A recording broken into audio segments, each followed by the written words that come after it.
Guys, এই মুহূর্তে আমি আছি ঢাকার উত্তরার বিএনএস সেন্টারের 17 তলায়। এখন আমি সানসেট বিনসে আছি। এই যে দেখেন, জায়গাটা খুবই সুন্দর। তো এখানে আজকে কেন আসলাম? বিকজ আজকের দিনটা অবশ্যই আমার জন্য খুবই স্পেশাল একটি দিন। যেহেতু আজকের এই দিনটিতে আমি এই দুনিয়াতে এসেছি, সো এই দিনটা আমার জন্য আসলে খুবই স্পেশাল।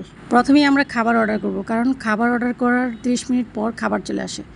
সো এই 30 মিনিট আমরা বাইরে গিয়ে একটু ছবি তুলব, ভিডিও করব।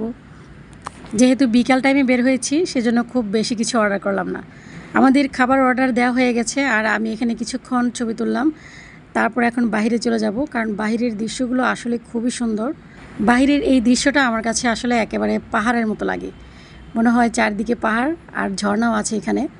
দেখতে খুবই সুন্দর লাগছিল, আর আকাশটা মেঘলা ছিল, সেজন্য ছবিগুলো খুব বেশি একটা সুন্দর আসছিল না। আর আমি একটা জিনিস লক্ষ্য করেছি গাইস, এই ড্রেসটা পরে যেদিন বের হব সেদিন বৃষ্টি থাকবেই, এতে কোনো ভুল নেই। আসলে এটা কেমন যেন মিলে যায় আর কি। এই ড্রেসটার সাথে আমার বৃষ্টির একটা সম্পর্ক আছে। প্রথমে আমি ভেবেছিলাম এখানে শুধু আমি একাই ঢং করছি, পরে চারপাশে চেয়ে দেখি যে সবাই ঢং করছে, সবাই ক্যামেরা দিয়ে ভিডিও করছে, ছবি তুলছে। আসলে এই জায়গাটা এতই সুন্দর যে সবাই এখানে এসে ছবি তোলে। ছাদের উপরেও ছাদ আছে। চলেন এখন আমরা যাই, ছাদের উপরে আরেকটা ছাদ আছে সেখানে। এই সুন্দর দৃশ্য উপভোগ করার জন্য যদি আপনি এই রেস্টুরেন্টে আসেন, তাহলে অবশ্যই আপনাকে দ্বিগুণ দাম দিয়ে খাবার খেতে হবে। আর যদি আমার মতো খাবারের চাইতে ভিউর দামটা আপনার কাছে বেশি মনে হয়, তাহলে অবশ্যই এখানে ছুটে আসবেন, কারণ এই জায়গাটা আসলে খুবই সুন্দর, খুবই সুন্দর। এই জায়গাটাতে বসার পর আমার খুবই ইচ্ছে হচ্ছিল ওয়েটারকে ডেকে খাবারটা এখানেই নিয়ে আসবো, কিন্তু আকাশের অবস্থা খুবই খারাপ হয়ে আছে, যার কারণে একটু ভ্যাপসা গরম লাগছিল, বাতাসটাও তেমন ছিল না। মাঝে মাঝে অবশ্যই হালকা বাতাস বইছে, কিন্তু এই বাতাসে আসলে শরীরটা কেমন যেন জুড়োচ্ছে না। মানে প্রচণ্ড গরমের কারণে বাতাসটাও গায়ে লাগছে না, এমন একটা অবস্থা। আমি এখন যেই জায়গাটাতে দাঁড়িয়ে আছি, এই জায়গাটা খুবই সরু একটা জায়গা। তো এই জায়গাটা আমার কাছে ভীষণ ভালো লেগেছে, কারণ এর চারপাশটাতে আপনার সবুজ গাছপালায় একেবারে ভরপুর ছিল। চোখটা একেবারে জুড়িয়ে যাচ্ছিল, এত সুন্দর লাগছিল। তো এই তো আমাদের খাবার চলে আসছে। তো এখানে আমরা যা যা অর্ডার করেছি তাই চলে আসছে। যেহেতু বিকাল টাইম, খুব ভারী কিছু খাবো না। খাওয়া দাওয়া করে একটু রেস্ট নিয়ে তারপর আবার চারপাশটা একটু ঘুরে দেখব। আপনারা একটা জিনিস খেয়াল করলে দেখতে পারবেন, যখন আমাদের হাতে টাকা থাকবে, তখন আমাদের বয়স থাকবে না, সময় থাকবে না, খাওয়ার ইচ্ছে থাকবে না, তখন কিন্তু শুধুমাত্র আফসোসটাই থেকে যাবে।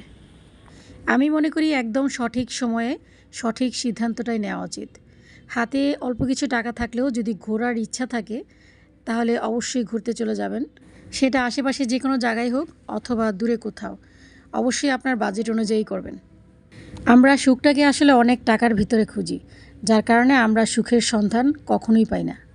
একটা কথা সবসময় মনে রাখবেন, টাকা আসবে যাবে, কিন্তু যে সময় চলে যাচ্ছে সেটা কিন্তু আর কখনোই আপনি ফিরে পাবেন না। আপনি যতই কান্নাকাটি করেন না কেন, এই সময়টা কখনোই ফিরে পাবেন না। যেই তারিখটাতে আমি এই পৃথিবীতে এসেছি, সেই তারিখটা আমার কাছে খুবই স্পেশাল। যদিও জীবন থেকে একটা একটা করে বছর আমি এই তারিখটাতে এসেই হারিয়ে ফেলছি, তারপরেও আমার কাছে এই তারিখটা খুবই স্পেশাল। এখন জীবন থেকে একটা করে বছর হারিয়ে যাচ্ছে বলে যে মন খারাপ করে বসে থাকতে হবে, এমন কিছুই না। একদিন তো চলে যেতেই হবে, সেটার জন্য অবশ্যই নিজেকে প্রস্তুত করে রাখতে হবে। আমার বান্ধবী আমাকে ফুল গিফট করবে, সেজন্য ফুলের দোকানে চলে আসলাম। ও জানে গোলাপ আর রজনীগন্ধা আমার খুবই পছন্দের ফুল, সেজন্য গোলাপ আর রজনীগন্ধা আমাকে গিফট করেছে।